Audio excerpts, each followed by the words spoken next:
សួស្តីបងប្អូនទាំងអស់គ្នាថ្ងៃនេះសូមបង្ហាញពីរបៀបបដូរឈ្មោះ Facebook បងទៅកាន់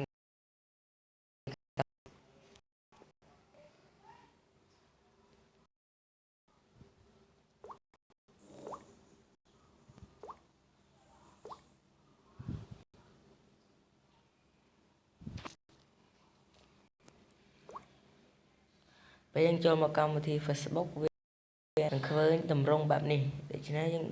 ងាកទៅមើលខាងលើជាងខាងស្ដាំមានត្រេ3 4នៅក្រោមរូបមនុស្សទៅហើយយើងចុចត្រង់ហ្នឹងទៅហើយយើងអូសឡើងលើរកពាក្យថា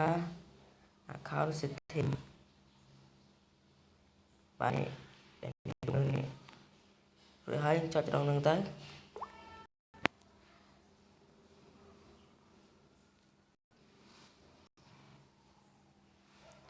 បាទហើយយើងមើលទៅខាងលើមានឃើញរូបពីរនេះថ្ងៃយើងចុចអាខាងលើគេទាំងអស់ខាងលើគេទាំងអស់ចុចហ្នឹងទៅ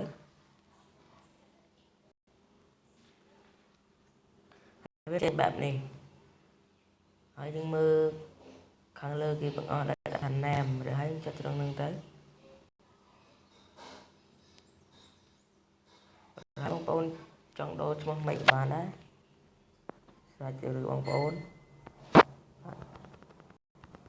ដាក់មិនបានដែរខ្ញុំសូមដាក់ឈ្មោះបានហើយคลิกមើលខាងក្រោមដែលមានពណ៌ខៀវៗនេះយើងចុចត្រង់ហ្នឹងទៅហើយវានឹងចេញតម្រង់បែបនេះ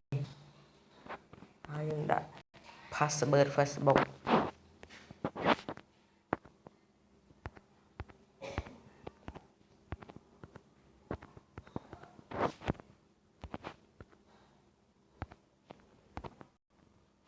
ហើយយើងចុច save ដែលមានពណ៌ខៀវនេះបាទការដូររបស់ការដូរគឺបានជោគជ័យ 100% ហើយ